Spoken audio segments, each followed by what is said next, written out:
na ekogumba melayo maboko na ngai na tomboli na ekogumba.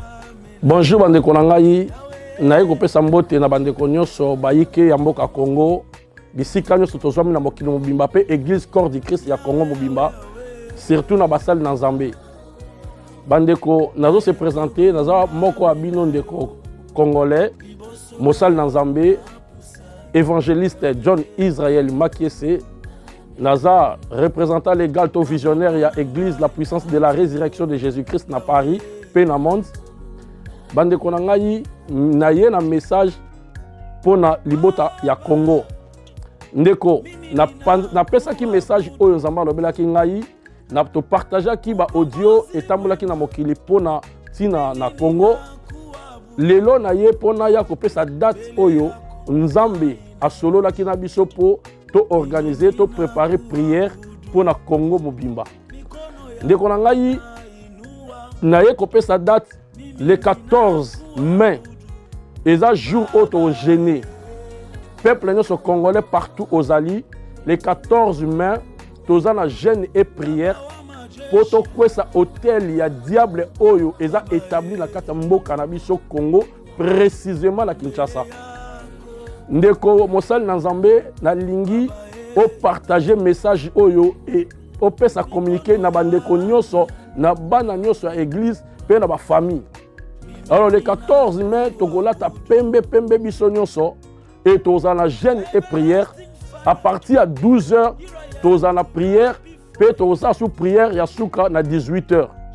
Mais toute la journée bien aimé, toza la vraiment na attitude de jeûne et prière, mais toza prière deux fois. Na 12h, pe toza la prière na 18h. Ndeko na ngai soki ba déconfiner biso avant le 14, peut-être toza temps Sabino soy tozala na salle biso à Paris oyo toko sangana po to la prière oyo ndeko na ngai pourquoi tola ta pembe eza message on azwa ki na part na Nzambe na mege ko yebisa biso vision on Nzambe atalisenga po na mboka na biso Congo. Vision ezala kinini na mona ki na se retrouver na kati ya Kinshasa na moment on azaki na jeûne et prière nanga depuis le 2 janvier na kota ki jeûne na programme ki jeûne et prière il y a 6 mois. Alors na kati ya jeune na ngai na no bonde la plus na Congo pour na Congo na kati ya jeune prière na ngai. Alors na se retrouver na kati ya Kinshasa na vision wana ndeko na ngai na moni armée moko étrangère na kati ya Congo et précisément na Kinshasa ba ye uniquement pour massacrer peuple congolais et surtout les habitants ya Kin. Ndeko yom tozola na ngai eloko ni salama ki na kati na vision wana na moni peuple babandi kokima parce que bazalaki sans armes, bazalaki ne loko moko te ba se défendre na yango, peuple nyonso babandi kokima. Alors ngai pe na bandi kokima na moni mwana mwasi moko abengi ngai na kombo na nga na telemi aya siminga na loboko alobi pourquoi bozo kima ngai tozo kima parce que armée moko eza awa ba militaire ba ye bazo massacrer peuple alobi na nga bo kima te benga peuple nyonso yebisa bato nyonso bokima te parce que biso toye po to venger to sala vengeance biso moko ngana bi bo sala vengeance yoza yo mo bozala banane alobi na nga tala na sima na nga na tala na sima na ye ndeko na nga na moni eloko te na bi nazo mona te azui asiminga na miso e ndeko na tali na moni ebele ya batu donc bana basi na bana basi une grande armée ya bana basi ndeko donc oki jamais compter bango et bazalaki na bitenge rouge na mitu et balata bilamba ba robe dans ba maputa ya pembe me di maputa balataki na nzoto na bango ya loketo ya basi ezaki sans tache décoration te eloko te ndeko na nga bazalaki bango nyonso na kanda alobi toye kosala vengeance ya makila na biso moko habitoye to ça la vengeance batindi biso to ko la vengeance na biso moko ngala bi me ndenge boza boye boza tala mwana mibali te bino basi na basi boza vengeance ngo koma abi oui bana mibali baza na armée ote parce que makila o ba sopi na mboka o ba sali ba sacrifice ebele eza makila ya basi alors to souffrir mingi makila na biso e gangi mingi yango moni batindi biso to ko la vengeance ndeko nanga na yebisi mwana mwasi oyo siko pona biso to sala nini alobi na nga boyi alobi bino bobondela zongisa bato nyonso na bandako yebisa bato bapasteur bato nyonso peuple nyonso ya congolais ya Congo pardon abondela bobondela sino te eloko moko ekosalama te mpona tia na bino na mboka oyo mais bino boye kosala vengeance bongo biso tobondela eloko esala abi soki bobondeli te ekozala pasi alors vengeance biso toyei kosala toyei kovange contre bato oyo basopa makila na biso depuis kala makila na biso esopani awa na mboka oyo toyesala vengeance mais bino bobondela mpo na nini yaka nalakisa yo ndeko na nga amemi ngai liboso ya palais du peuple nakomi liboso ya palais du peuple alobi na nga tala na likolo ndeko natali na likolo namoni trône namoni kiti moko monene namoni mutu afandi na kati ya kiti mais mutu ya nyama nini léopard alobi omoni mutu oyo akonzaka mboka banda kala abi mboka oyo eza dirige pa bato te eza dirige na nyama oyo alobi so bokwesi trône oyo te mboka oyo ekochange te mboka oyo ekontine kosouffrir alobi tala léopard oyo aza nyama bête yende muta dirige mboka oyo depuis kala alors il faut bokwesa trône oyo alors mais po bokwesa ngo il faut bozala mitema pembe bino nyonso bozala mitema pembe bosala prière po bokwesa trône oyo alors ndeko na ngai le 14 tolata pembe yango na kopesa message oyo ndeko na ngai epa na yo ndeko na ngai peuple congolais le 14 tokolata pembe biso nyonso toko gêner et toko prier bien aimé toko prier afin que Nzambe a kwesa hôtel to renverser hôtel wana o bayi ko établir na mboka na biso ndeko na ngai léopard aza marque de la bête léopard comme na mokanda na Daniel chapitre 7 parmi les 4 bêtes o Daniel amona léopard azala parmi o ba ko représenter empire perse ndeko na ngai na bête oyo Jean amona la lit de Patmos abimi na mer ndeko na ngai na 4 bêtes wana léopard azaki représenté aussi alors ndeko nazo senga na biso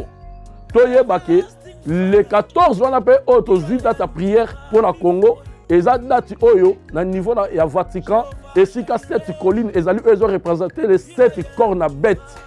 esika tobengi Babylone la grande place où bakosala réunion pour activer ndeko na nga pour la toute première fois l'ordre mondial pour baluka déjà ba stratégie ya kokotisa antichrist na mokili lokola bête moko afai na mboka na biso ndeko très important nazo senga na yo peuple congolais to zala ini les 14 ans to bondela sikoyo nazo lancer appel na basali na Nzambe na monde na Afrique du Sud nazo lancer appel na apôtre Charlie Mubiala Bishop Benson Kiziama nazo yebisa bandeko nyonso nazo loba na Namibie apôtre Di Daniel nazo senga na mboka ya Congo na Pointe Noire pasteur Gaston Kongolo na Brazzaville tozana ba Bishop Arma nazo senga na bino bandeko na ngai boko kako sensibiliser bato pour la journée le 14 na Kinshasa tozana ba papa na biso évangéliste Kizami na Kibila tozana ba papa apôtre Tambulukoki tozana ba papa ebele Bishop Albert Kankenza tozana papa na biso malgré ça na poto awa mais ye aza toujours mutu o aloba na biso sauvons le Congo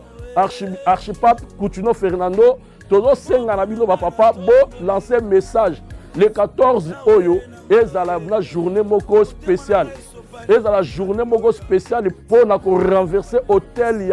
ya Satana na kati ya mboka Congo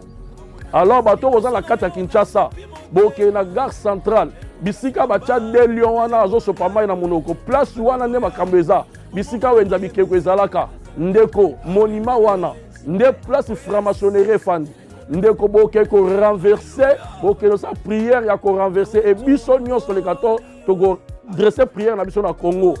nazolo ba États-Unis tozala ba papa lokola papa Esanjo toza na France tozala ba docteur Levi tozala ba pasteur tozala ba pasteur Nicolas Mayuba tozala Suède tozala ba apôtre Achille Benito tozala pasteur Guy Peniel apôtre Guy Peniel, toza na Belgique, toza na pasteur Bienvenu Apocalypse, toza na pasteur Alain Bosenge, toza na homme de Dieu ebele, pasteur Movoto. Donc toza na sali na Nzambe partout. Na Hollande toza na prophète Josleyana, toza na prophétesse Déborah, toza na bandeko ebele basali na Nzambe o baza mieux placé pour la orienter prière oyo na mokili. Ndeko na ngai partout tozwami na monde. Partout toza ebele basali na Nzambe, toza na ba prophète Ezekias Lunda, toza na ba apôtre Tango, ba apôtre Paul Kangebeni, toza na ba pasteur apôtre Aigle Shadrach na Grenoble, évangéliste Thomas. Ndeko na ngai partout tozwami na Lyon, prophétesse Bibi, toza na ba pasteur ebele ndeko na ngai na monde entier, ba homme sur la tangi te ndeko na lingi message otango ekomeli bino, pasteur l'homme de Dieu apôtre Meillard Ezabou na Afrique du Sud, bino nyonso ndeko toza ensemble nazo senga na ba papa na biso na Angleterre, papa Kosi, apôtre Dani, tous les 4 messagers, papa Albert, papa Pierre, papa Adolphe, bino tout pour sensibiliser bana, un monde à bino et la biso bien et que le monde entier tous à sensibiliser. Nazo senga avec beaucoup d'humilité, na basal na Nzambe nyonso na monde entier, totelema pour to quelque chose. Docteur Lévi, toza la posa maloba na bino, toza la posa maloba basal na Nzambe, toza la posa maloba basal na Nzambe, pasteur Mathieu, Bishop Mathieu na Suisse, toza la posa maloba na bino, tozo senga na bino pour sensibiliser. Na mboka Angola, toza la basal na Nzambe ebele, toza la basal na Nzambe ebele, lokola basal na Nzambe Josar, toza la posa boloba, toza la posa boloba papa Mies Antonio na yebi. Sala tout papa soko lobi na yebi ke mboka ekotosa. Pasteur Gaston Mawete boloba pona tina na Congo mboka wana boyebi yango malamu. Alors toza la posa mboka na ezala sauver. Toza la posa mboka ezala sauver. Alors toza la posa na bino papa Lundu na Kinshasa, toza la posa na yo oloba. Toza la posa oloba papa Jean Bosco Kindomba. Tozo zela un mon abino pour la journée le 14 mai. Merci beaucoup. Nazala minga ko baksate pour la journée prière oyo. Mais nazo senga na bande konanga nyonso oyo penza bozu message oyo. Bo partager yango partout vraiment. Bo partager, to sensibiliser ma famille, to sensibiliser ma bota et kozala très important. Et kozala très important pour la biso. Na lingina lo na biso boyi. Le 4 janvier, nous avons un message pour la part en Zambé, on a mis un pour la chiffre 40. Donc, continue l'année 2020. Et ça, année où tu as profité de yango. Mais, nous avons un message où nous avons expliqué bino sima ya makambo oyo, bozana expliqué bino makambo Nzamba lobela ngai pour la année où na lobaka yango makambe belé zo salama. Mais oba yo kagate ba yeba ki pete na koloba lisusu. Et na sima audio ya émission oyo nazo continuer pe kobeta sete na bandeko na ngai o tolobaki pour la tina na le 11 tozala toujours na tini ya prière. Nzamba pambola bino, c'était votre humble serviteur, prisonnier de Jésus-Christ, l'évangéliste John Israël Makiese, Jean-Baptiste le 3e millénaire. Nzamba pambola bino, maman Emi Coutuno, Nzamba pambola yo. Ici, vous allez, maman, message comme Elio, ma servante de Dieu, nyonso, ma prophétesse, nyonso monde, Nzamba Pambola Bino. Et na bosani pété, na mboka Angola, ndeko na ngai, Cordège, Nzamba Pambolo Bishop Cordège, Mzwa Makambo sérieux, 4e apôtre Paul, mutu nyonso tout, ndeko nyonso, c'est le moment, ya ko sensibiliser batu. Nzamba Pambola Bino, prophète Manzambi, batu nyonso, apôtre Kinde Williams, na Italie, évangéliste Richard, na Naples, Nzamba Pambola Bino, pour na ebete boko sensibiliser ma bota, pour na tina na prière il y a le 14.